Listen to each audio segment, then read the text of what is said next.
ויכוחים, מחלוקות, הם כנראה חלק בלתי נמנע מהחיים. אבל מה עושים כשהקונפליקטים האלה הם בינינו לבין חברים במקום העבודה או מנהלים? איך אפשר לעמוד על שלנו בלי לאבד את מקום העבודה? מיכל יוסף היא מומחית לניהול קונפליקטים וניהול מערכות קשרים בארגונים, ויש לה כמה תובנות בנושא הזה. ריבים במקום העבודה בין עובדים. מה הסיבה השכיחה ביותר? יש שתי סיבות מרכזיות. קודם כל, הסיבה אחת היא הסיבה בין אישית. יכול להיות קונפליקט בין אנשים כי הם לא אגו. תודה רבה. הנה, סליחה שאת ככה שמת את זה על השולחן מיד, מסכימה איתך לגמרי. שאגו אגב זה דבר מאוד מאוד טבעי, אבל כשהוא עובר את האיזון הטבעי שלו, אז זה מאוד הרסני. כן. והסיבה השנייה יכולה לבוא על רקע של עניינים מקצועיים. שאנשים לא מסכימים על תהליכים, על דרך, על שיטה, ואם זה לא מטופל כמו שצריך, אז כמובן שזה מהר מאוד נגרר לקונפליקט שפוגע גם במערכת יחסים. אבל מה זה לא מסכימים על דרך? הרי בסופו של דבר יש מנהל, יש אסטרטגיה לארגון, ומישהו קבע את הדרך. זה מאוד נכון מה שאת אומרת, אבל זה לא עובד כך. כי בסוף יש לארגון מטרות ויעדים, אבל יש כל מיני דרכים להשיג את היעדים האלה. וארגונים, תתפלאי לשמוע, למרות שהמטרה שלהם היא קודם כל להגדיל את השורה התחתונה, הרבה פעמים השורה התחתונה נפגעת בגלל הקונפליקטים שלא מטופלים נכון בארגון. וזה שמנהל יבוא ויאמר, אני מבקש מכם להסתדר, או אני מבקש לעשות כך וכך, זה לא אומר שזה יקרה. כי אם זה היה קורה, לא היה צריך אותו כדי שיגיד את זה. אנשים לא נמצאים בתוך קונפליקט כי הם רוצים להרע אחד לשני, אלא כי לפעמים אין להם כלים להתמודד בצורה נכונה עם קונפליקט, ומעבר לזה, הרבה פעמים הקונפליקט מתחיל עם המנהלים. הרבה פעמים המקור של הקונפליקט הוא מנהלים שלא מצליחים לנהל את אי הסכמות שביניהם, וזה מחלחל לעובדים. וזה מה שיוצר הרבה מאוד נזקים. אגב, מחקרים מראים למשל ש40% מהזמן של מנהלים מבוזבז, ואני אומרת מבוזבז ולא מושקע, תכף אני אסביר, על טיפול בקונפליקטים, על כיבוי שריפות. עובדים עוזבים, מנהלים עוזבים, מועזבים, לקוחות נפגעים. אני כבר נוכחתי לראות מקרים של לקוחות עזבו ארגונים. בגלל מתח בתוך הארגון? בגלל שתהליכים לא עובדים טוב, בגלל שהם לא מקבלים את השירות שהובטח להם, בגלל שהם לא מקבלים את מה שהובטח לייצר להם בזמן. והם לא מקבלים את השירות הזה כי זאת שמספקת את השירות עסוקה בלכעוס על זאת שיושבת לידה. זה קצת יותר מורכב. זה קצת יותר מורכב, כי הרבה פעמים מדובר בקונפליקט שכבר מערב מספר גדול של אנשים, ואז שיתוף פעולה בין מחלקות שלמות לא עובד, או שיתוף פעולה בין מנהלים בכירים לא עובד, ואז תהליכים נתקעים, חד משמעית תהליכים נתקעים, וארגונים מרגישים את זה בשורה התחתונה שלהם, וכשמבינים שזה קורה, הם מבינים שאין מנוס, צריך בעצם לטפל בזה. מה עדיף? להיות אתה עצמך, להגיד את האמת שלך, לעמוד על שלך כשאתה חושב שזו הדרך הנכונה, או לשתוק? כי סביר להניח שתמצא את עצמך בחוץ אם יהיו יותר מדי קונפליקטים מסביבך. אז אני יכולה לומר לך שאני מציעה תמיד את הדרך הנכונה, את שביל הזהב. אני לא בעד לשתוק. את יודעת, במקומות שבהם אומרים, אצלנו יש הסכמה מקיר לקיר, אצלנו אין קונפליקטים. כולם מסכימים עם המנכ"ל. אז כולם מסכימים פה אחד, הפה של מישהו מסוים. אני טוענת שכשכולם חושבים אותו דבר, אף אחד לא חושב. לא יכול להיות שיושבים אנשים שיש להם רקע שונה, ניסיון שונה, ידע שונה, והם מסכימים. וזאת נורה אדומה לסיטואציה בארגון. ולכן אני אומרת, צריך להגיד את הדברים, אבל צריך לדעת איך להגיד את הדברים. משום שהבעיה הכי קשה במערכות קשרים בארגון זה אופי התקשורת, שהתקשורת היא לא בריאה, שהתקשורת היא לא נכונה. אני אתן לך דוגמה. למשל, כשסיפר לי איזשהו מנהל מחברת הייטק, הוא הגיע בבוקר, פתח את המייל, את תיבת הדואר, ומוצא איזשהו מייל מהמנהלת החדשה שלו. והמייל מלא בסימנים, סימני קריאה, בולדים, סימנים אדומים, כחולים. הוא אומר שהאינסטינקט הראשוני שלו היה כמובן להשיב לה בצורה מאוד מאוד חריפה, ולשלוח כמובן את המייל לתפוצת נאטו. וזה קורה כל יום. זה עניין של תקשורת. כן. ואני באה ואומרת שכדבר כזה קורה, קודם כל, קח את עצמך, שב עם הבן אדם, תסתכל לו בעיניים ותדבר. אני מציעה לדבר, להגיד את הדברים גם כשהם כואבים. למה זה כל כך קשה לדבר? זה כל כך קשה לדבר, כי יש הרבה מאוד סיבות. כי אתה לא יודע איך הצד השני יקבל את זה.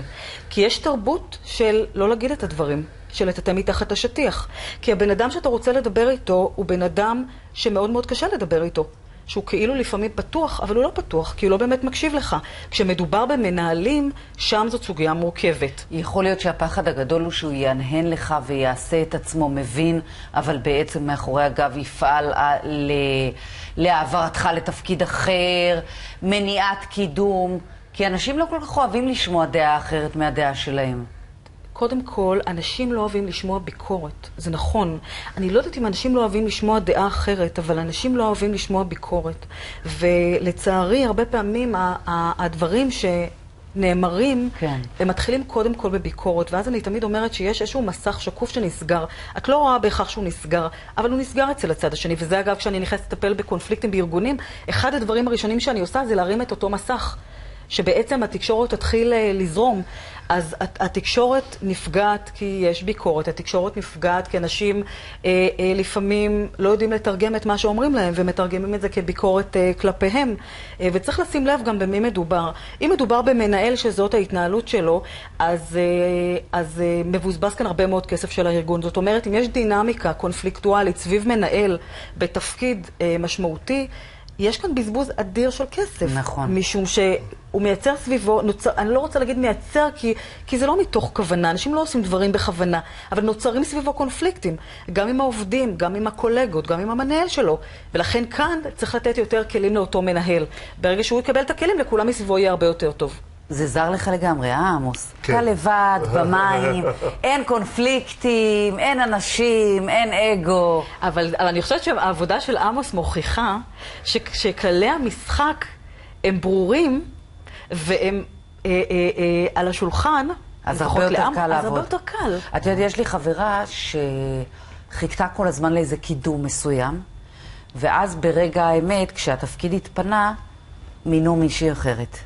עכשיו, היא לא רוצה להיראות כאילו זה מפריע לה, כאילו מכבודה, את יודעת, להיעלב מזה שלא קידמו אותה. אמרת אגו מקודם, לא? נכון, אז היא לא אומרת כלום, אבל היא יודעת שבפנים היא מה זאת פגועה ונאכלת ומגיעה לעבודה בבוקר, וזה עולה לה בדמים גם לפרגן לזאת שקידמו אותה, כי מה היא אשמה זאת שקידמו אותה? זה המנהלים למעלה שהחליטו על הקידום הזה, הם אלה שאולי היא הייתה צריכה לפנות ולדבר איתם. היא לא מתפקדת, היא לא עובד יעיל בתקופה הזאת.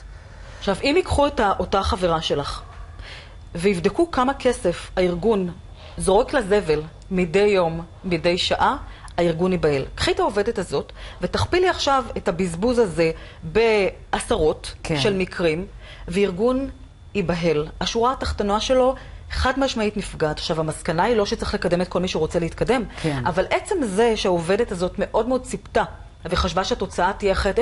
יש כאן הרבה מאוד מרכיבים, בין היתר משא ומתן עם המנהלים. אני לא אכנס לזה עכשיו, אבל בין יתר הדברים שאת מספרת כאן, אפשר ללמוד שמשהו בתקשורת כאן לא עבד. ואז מה עושים כשנכנסים לתוך ארגון ומנסים לפתור פלונטרים של תקשורת? מה עושים? סדנאות? מושיבים את כולם במעגל? אני לא עושה. התחום המרכזי שלי הוא לעשות תהליכים בארגון. מה שאני עושה, בדרך כלל פונה אליי הארגון, פונה אליי או המנכ"ל או...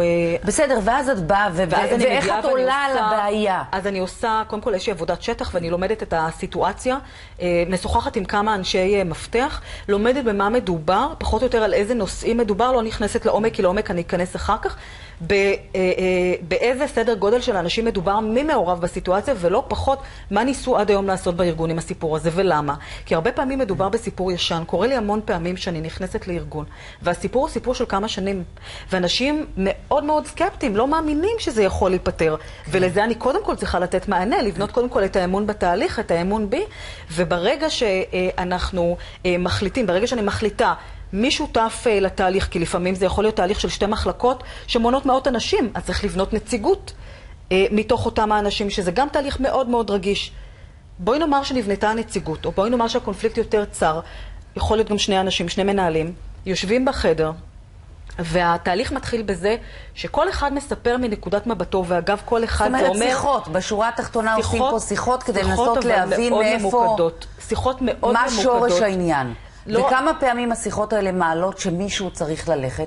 כי לפעמים תוציא בן אדם שמפזר סביבו רעל מהמשוואה. אם אני אגיד לך שברוב המוחלט של המקרים, שאני עשיתי תהליכי בניית הסכמות או גישור בארגונים, זאת לא הייתה המסקנה. זו בדרך כלל לא המסקנה. כן. משום שאני אומרת שיש לכל מערכת קשרים, יש אחריות לשני הצדדים. וגם לאותה עובדת שהיא מאוד מאוד מתוסכלת ומאוד כועסת, וגם לאותם עובדים שמאוד כועסים על המנהלים שלהם, אז בוודאי שיש אחריות למנהלים, אבל יש גם אחריות לעובדים. לבוא ולהגיד את הדברים, לבוא ולשים את הדברים על השולחן. אבל באותו החדר, כשאנחנו יושבים ביחד, יש לכל אחד הזדמנות סוף סוף, לפעמים אגב, ברוב המקרים, לראשונה, להגיד מה הם מרגישים, איך הם רואים את הסיטואציה. אני לוקחת את כל מה שנאמר, בוודאי קודם כל שכולם מבינים, ותוך כדי הם גם מקבלים טכניקות לתקשורת בין אישית, ומבינים כמה חוסר בהירות יש וכמה הם מפרשנים אחד השני. כן, אחרת. בלי שום קשר למציאות. כן. עד שאנחנו מגיעים להסכמות, עד שהם חותמים על אמנה שהם עצמם יוצרים בתוך התהליך. תודה רבה לך על הדברים האלה. מיכל יוסף.